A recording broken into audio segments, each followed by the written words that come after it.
Hola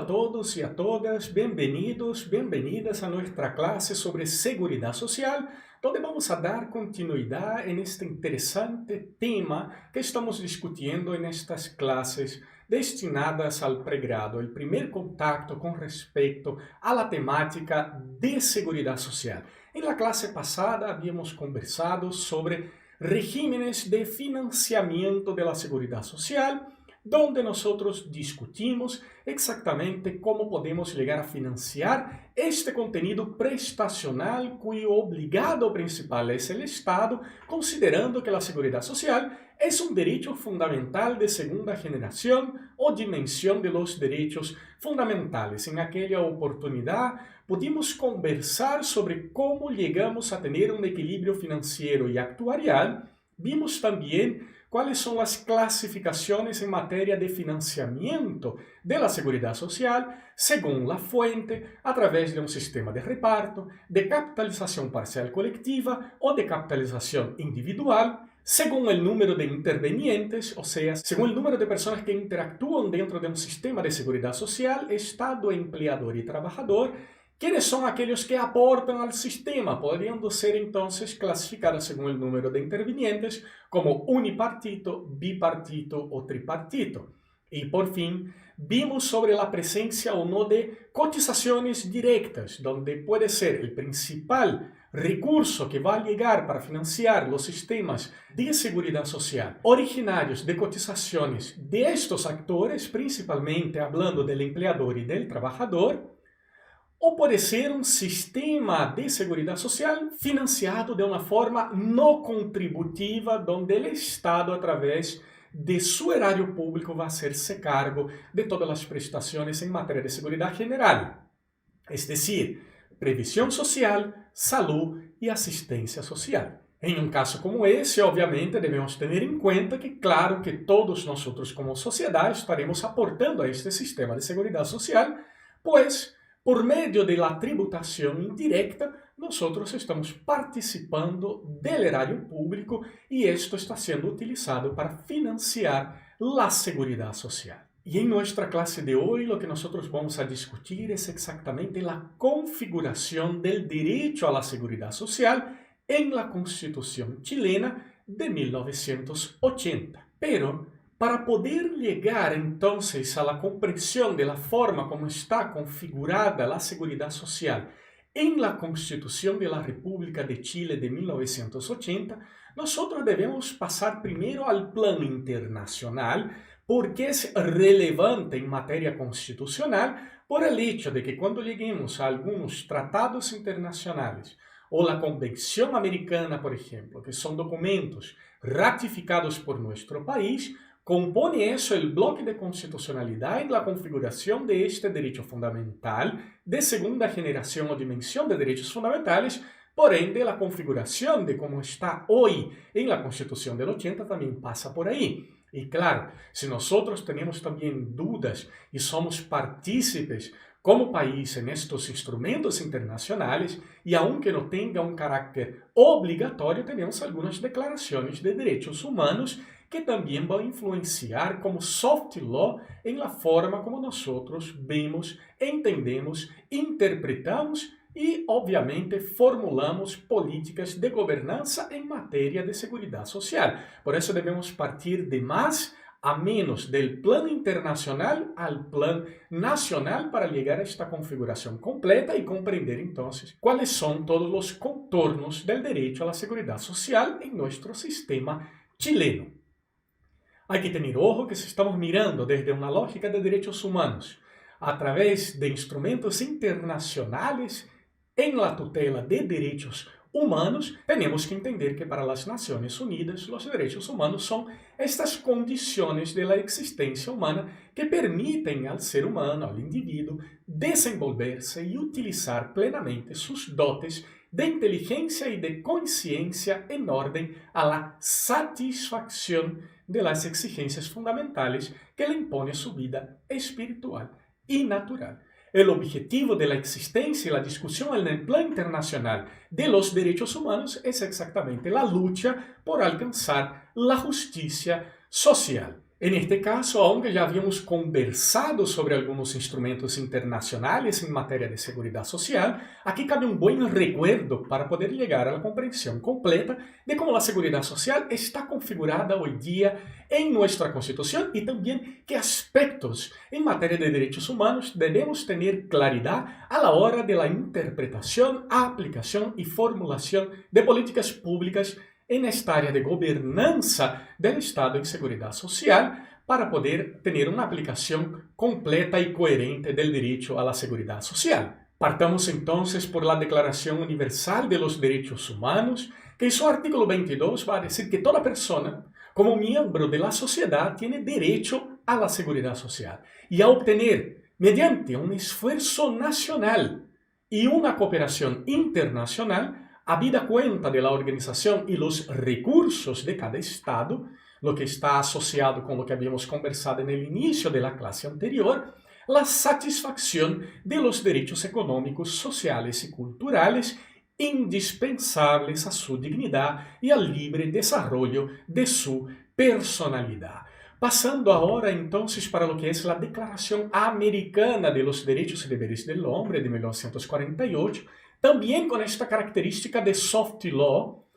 toda persona tiene derecho a la seguridad social que lo proteja contra las consecuencias ¿de qué? De la desocupación, de la vejez, de la incapacidad que proveniente de cualquier otra causa ajena a su voluntad la imposibilite física o mentalmente para obtener los medios de subsistencia. Ya en el caso de la Convención Americana sobre Derechos Humanos de 1969, y aquí en este caso el Pacto de San José de Costa Rica, como es conocida la Convención Americana, está ratificada por Chile desde 1990, lo que significa que el artículo 26 está incorporado a nuestro ordenamiento jurídico, sirviendo obviamente como una norma basal a la hora de entender la configuración de la seguridad social. Entonces hay aquí obligación de ¿quiénes? De los estados de lograr progresivamente la plena efectividad de los derechos que se derivan de las normas económicas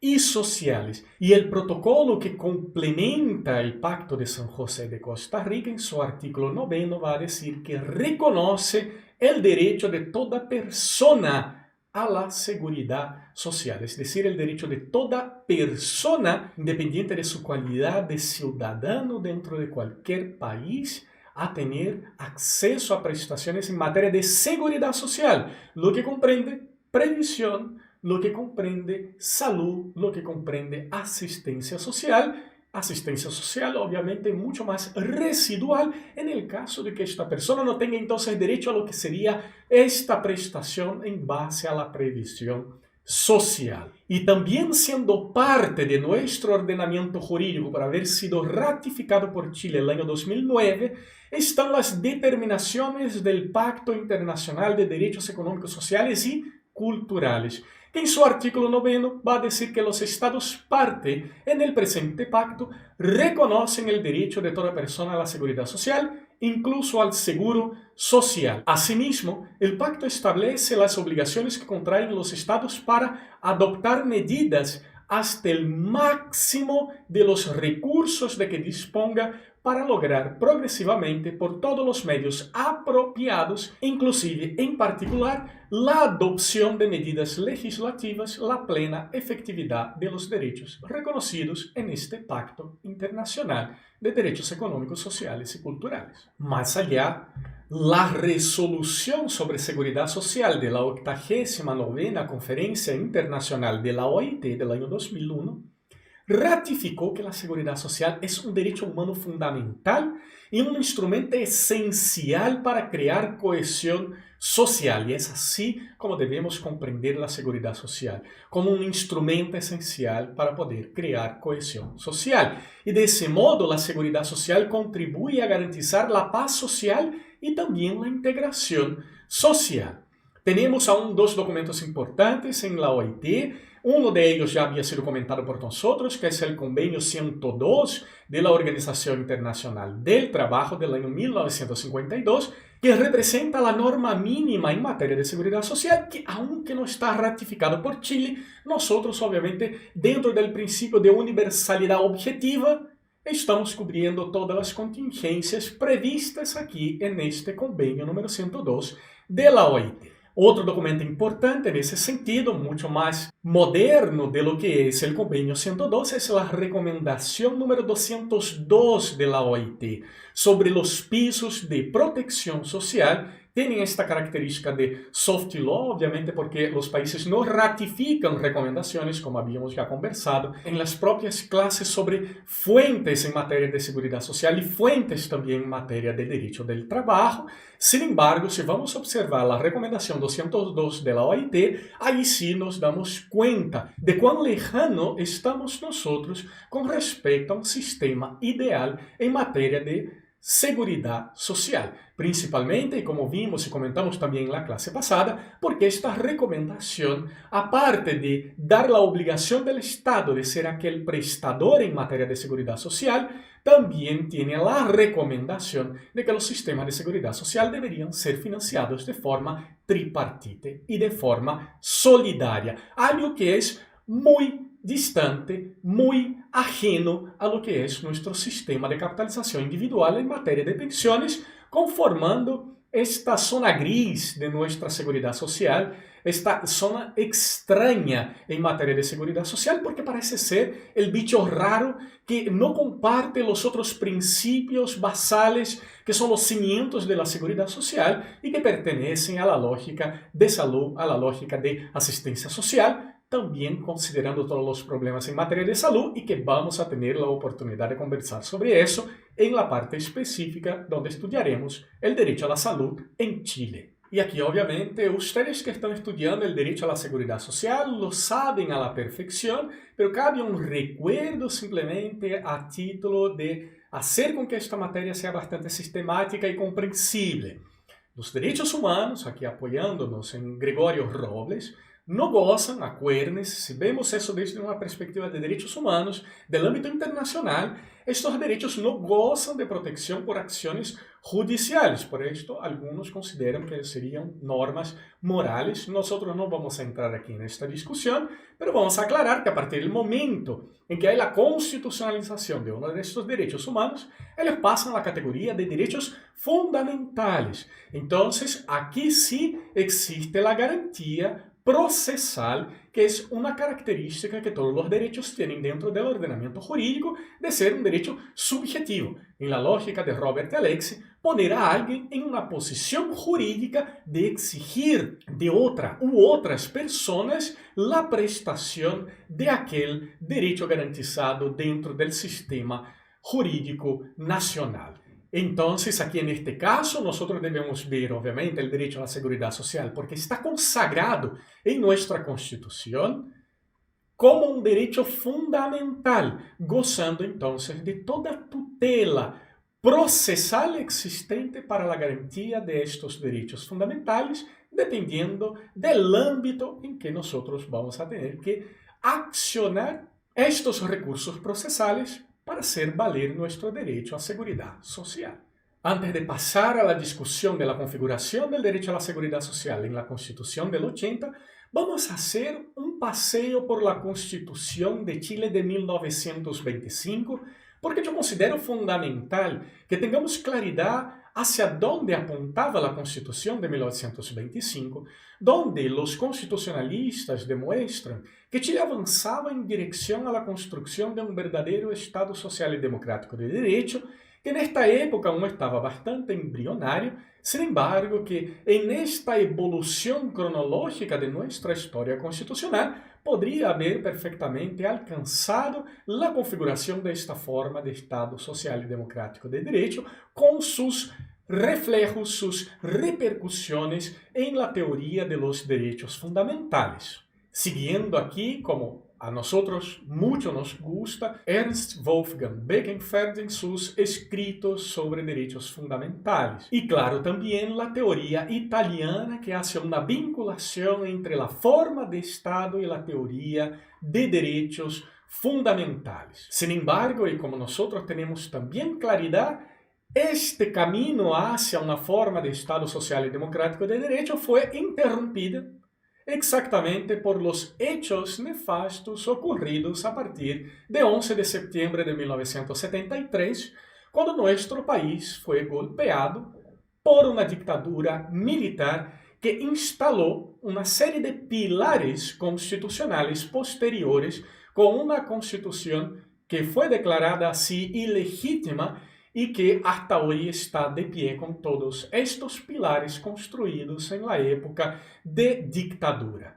Entonces, teniendo claridad sobre estos hechos históricos, vamos ahora a analizar cómo estaba entonces configurado el derecho a la seguridad social en la Constitución de 1925, para que ustedes puedan ver todas las diferencias existentes con la Constitución de 1980 y que va a dejar mucho más evidente este argumento con respecto a lo que nosotros estábamos apuntando dentro del pacto social consagrado en la Carta Política en aquella época y que fue interrumpido por la dictadura instaurada desde 11 de septiembre de 1973.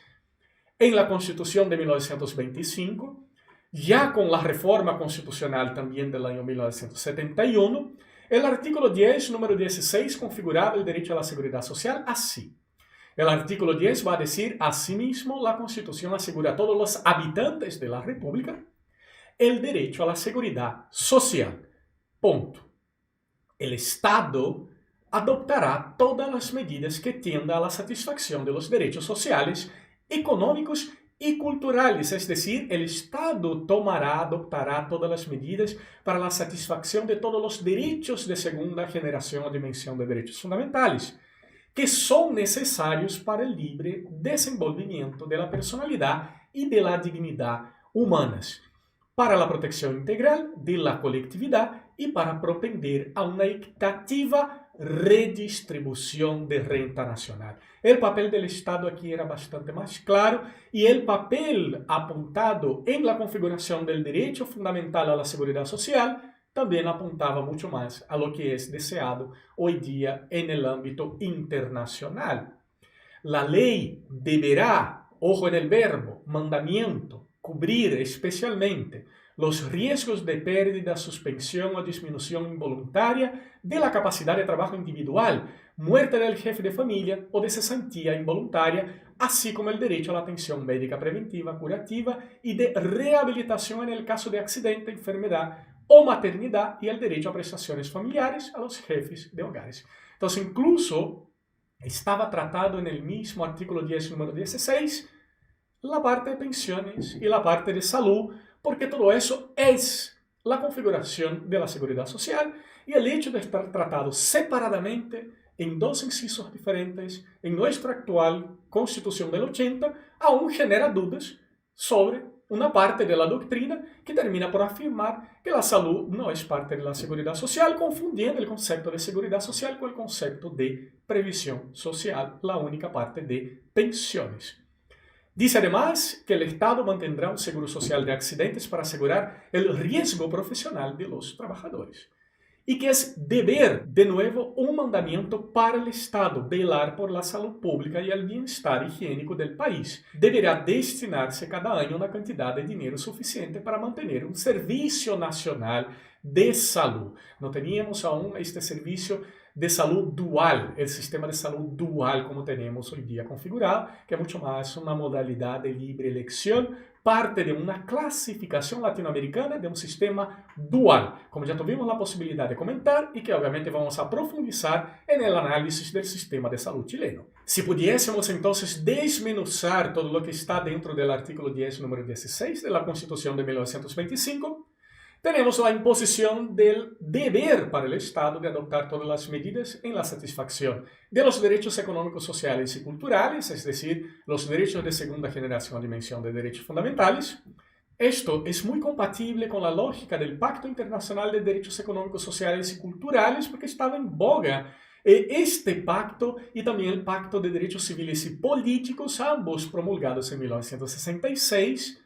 y que estaba acorde con las visiones económicas de la época que atribuían al Estado un rol fundamental dentro de la sociedad. La construcción de un estado de bienestar social migrando hacia un estado social y democrático de derecho, correspondiéndole garantizar el Estado siempre determinados bienes y servicios que generaban una sociedad de bienestar. Había el régimen de reparto administrado por el Estado, es decir, sin la explotación de este régimen de reparto con fines de lucro, financiado con fondos públicos y con un sistema de reajustabilidad determinado por ley. Claro, había muchos problemas con el sistema, que nosotros vamos a discutir en las clases sobre el sistema de pensiones. Claro que existían varios sistemas heterogéneos, que obviamente estos sistemas tenían beneficios y características dependiendo de la capacidad de presión de aquel grupo organizado dentro de la estructura estatal. Había una serie de otros problemas que preferimos discutir en este momento oportuno para no tener una clase mucho más larga que va a desviar un poco la atención de la configuración del derecho a seguridad social dentro de la Constitución. Lo que sí debemos tener claro es que no había una uniformidad en el sistema de pensiones, algo que ya fue discutido por nosotros. Era un poco discriminatorio en este sentido, porque algunos grupos sociales que tenían mayor presión tenían mejores requisitos y acceso a mejores beneficios que otros grupos con menor capacidad de presión. Solo para que ustedes tengan idea, en aquella época nosotros teníamos 32 cajas de previsión que administraban 100 regímenes previsionales distintos, presentándose diferencias en materias tales como edad para jubilar, años de servicio, formas de cálculo de pensión, periodo y monto de cotizaciones y la modalidad de ejercer el derecho a pensión.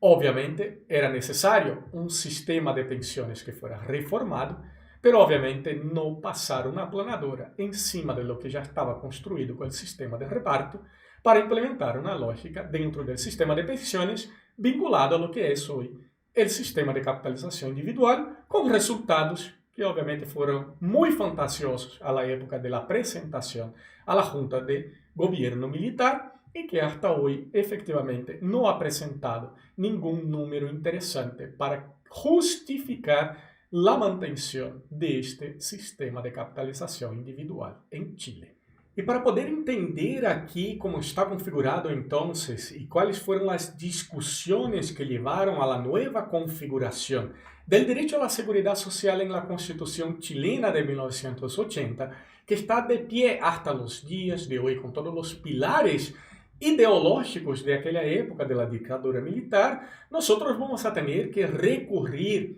a las actas de la Comisión de Estudios para la Nueva Constitución, que obviamente y desde mi punto de vista no tienen ningún otro valor que no sean documentos históricos que nos permitan visualizar la forma como estaban pensando la configuración de la Constitución en aquella época. Porque obviamente adoptar, como algunos constitucionalistas aún adoptan, estas actas para representar la voluntad del legislador en una especie de interpretación originalista de la Constitución es un retroceso social, porque obviamente la sociedad chilena es completamente diversa de aquella sociedad que estaba implementada a la época de la confección de la Constitución de 1980, y estar siempre haciendo referencia al pensamiento del legislador es ignorar la lógica evolutiva de la interpretación constitucional, y que también tiene muchos otros problemas asociados a que obviamente el resultado de la Constitución del 80 no es compatible con aquel que fue presentado por la Comisión de Estudios para la Nueva Constitución, siendo diferentes las propuestas presentadas con aquel que se convirtió en el texto de la Carta Política vigente,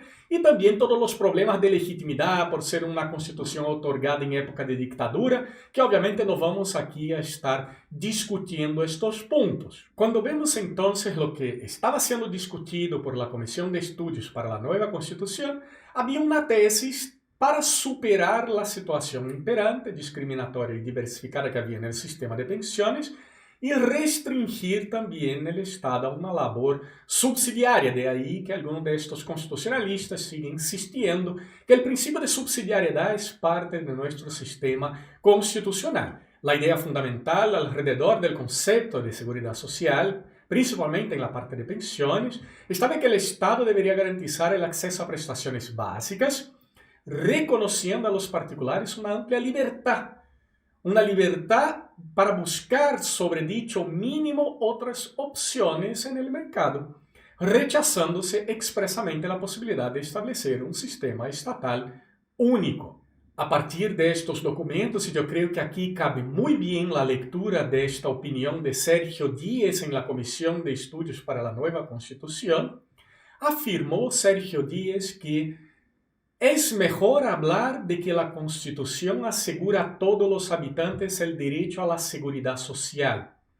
que la ley regulará todo lo concerniente al ejercicio de este derecho y que establecerá un sistema que consagre prestaciones básicas uniformes y obligatorias, y respetará el principio de subsidiariedad y la integración con la economía del país, y que la acción del Estado estará dirigida a garantizar las prestaciones básicas del sistema y a crear las condiciones que favorezcan el desarrollo de regímenes de protección complementarios de aquel. Advierte Sergio Díez que, de otro modo, lo anterior se prestaría para entender cualquier tipo de aventuras económicas con la garantía del Estado, el cual solo adoptará las medidas que, como es lógico, en su opinión, guarden relación entre las prestaciones básicas y las imposiciones. Concluye Sergio Díez que cada individuo debe correr el riesgo de afiliarse a los sistemas que ofrezcan beneficios adicionales, de acuerdo con las posibilidades que plantea la libre competencia. Entonces, analizando ahora nuestro artículo 19, número 18, vamos a tener la configuración del derecho fundamental a la seguridad social en la Constitución del 80. Va a decir, la Constitución asegura a todas las personas el derecho a la seguridad social. Punto. Las leyes que regulen el ejercicio de este derecho serán de quórum calificado. La acción del Estado estará dirigida a garantizar el acceso de todos los habitantes al goce de todo aquello que dijo en la Comisión de Estudios para la Nueva Constitución de prestaciones básicas uniformes, sea que se otorguen a través de instituciones públicas o privadas. La ley podrá establecer cotizaciones obligatorias y, por fin, el Estado supervigilará el adecuado ejercicio del derecho a la seguridad social. Es decir, a diferencia de la Constitución de 1925, ninguna referencia expresa a la satisfacción de los derechos económicos, sociales y culturales con un esfuerzo nacional solidario para preservar la distribución de renta y la dignidad humanas. De la misma forma como hicimos este ejercicio con el derecho a la seguridad social en la Constitución de 1925, nosotros vamos a desmenuzar lo que está dentro de este concepto del artículo 19, número 18. El objetivo fundamental de la seguridad social, entonces, será garantizar el acceso de todos los habitantes a prestaciones básicas uniformes y a una supervigilancia del adecuado ejercicio del derecho a la seguridad social. Y ojo aquí, obviamente, si ustedes quieren buscar estas actas de la Comisión de Estudios para la Nueva Constitución, va a haber también muchas discusiones, ya que esta supervigilancia fue altamente discutida dentro de esta comisión hasta llegar a este papel del Estado, entonces, como que supervigilará el adecuado ejercicio del derecho a la seguridad social, como que apartándose un poco de esta responsabilidad prestacional, simplemente quedaría como un observador de la forma como incluso el mercado privado está explotando el derecho a la seguridad social en una lógica de libre competencia, como también quedó presente bastante explícito y claro en estas discusiones constitucionales. El régimen previsional basado en la capitalización individual, que quedó consagrado con el Decreto Ley 3500 de 1980, como ya habíamos visto en la clase sobre la evolución histórica de la seguridad social en Chile, donde el afiliado tendrá entonces el dominio sobre los fondos previsionales. Y aquí centramos en esta discusión entonces cuál es la naturaleza jurídica del derecho de los afiliados sobre los fondos previsionales depositados en sus cuentas individuales en el sistema de seguridad social del Decreto Ley 3500, es decir, la parte de previsión social de la seguridad social, el régimen de pensiones. Tenemos aquí que analizar el fallo del Tribunal Constitucional de número 334, donde vamos a tener entonces estas características que nosotros proyectamos aquí en las diapositivas como un resumen. Y que claro, vamos a dejar un texto de apoyo que también va a estar en la descripción del video para que puedan entender esta discusión más a fondo. Va a decir que hay un derecho de propiedad de los afiliados sobre los fondos previsionales en el sistema del decreto Ley número 3500. Que los afiliados son titulares de una cuenta individual y propietarios de los fondos que en ella ingresen. Aparte de esto, no se trata de un sistema asociativo o solidario de reparto. Es un sistema de capitalización individual, como obviamente ya tenemos bastante claridad con respecto a eso. Y va a consolidar en este fallo del Tribunal Constitucional algunas características especiales del derecho de propiedad del afiliado. Se trata de un dominio sobre cosas incorporales. El objeto de la capitalización es el derecho a las prestaciones de la seguridad social a futuro,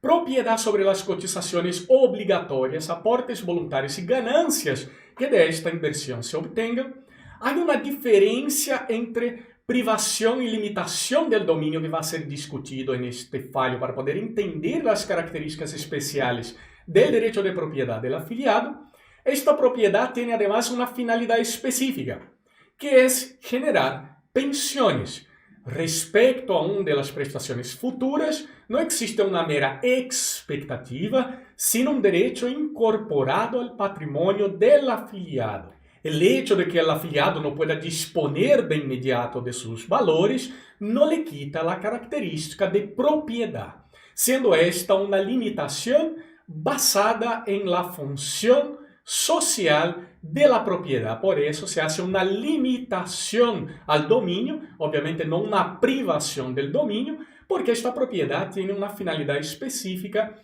futura de generar pensiones. Entonces aquí nosotros ponemos un punto final en más esta clase sobre la seguridad social. Y obviamente yo hago una recomendación de que puedan leer el texto que va a quedar en la descripción del video para profundizar estas discusiones constitucionales en esta transición entre la Constitución de 1925 y la Constitución de 1980 y toda la ideología que está por detrás de esta carta política que sigue aún vigente. Lo más importante es poder entender la configuración hoy día de la seguridad social dentro del ordenamiento jurídico chileno, considerando también las características del bloque de constitucionalidad que trae la Convención Americana o Pacto de San José y también el Pacto Internacional de Derechos Económicos, Sociales y Culturales como parte de nuestro ordenamiento jurídico y que también van a dar las directrices para la interpretación, la aplicación y el fomento en materia de políticas públicas para la consagración de la tutela de este derecho de segunda generación o dimensión de los derechos fundamentales. Es fundamental aquí poder comprender todos estos contornos para dar la debida aplicación en la tutela del derecho a la seguridad social. Espero que haya quedado bastante clara nuevamente esta clase. Nos ponemos siempre a disposición para poder conversar sobre eventuales dudas que puedan surgir sobre este contenido, sea a través de redes sociales, sea a través de nuestros correos institucionales. En nuestra próxima clase vamos a entrar a estudiar específicamente el sistema de pensiones en Chile, donde va a ser una clase un poco más larga, dividida en algunos bloques, dada la amplitud de este contenido, pero que ya vamos caminando para el final de nuestra asignatura del derecho a la seguridad social. Nos vemos entonces en la próxima clase. Un gran abrazo.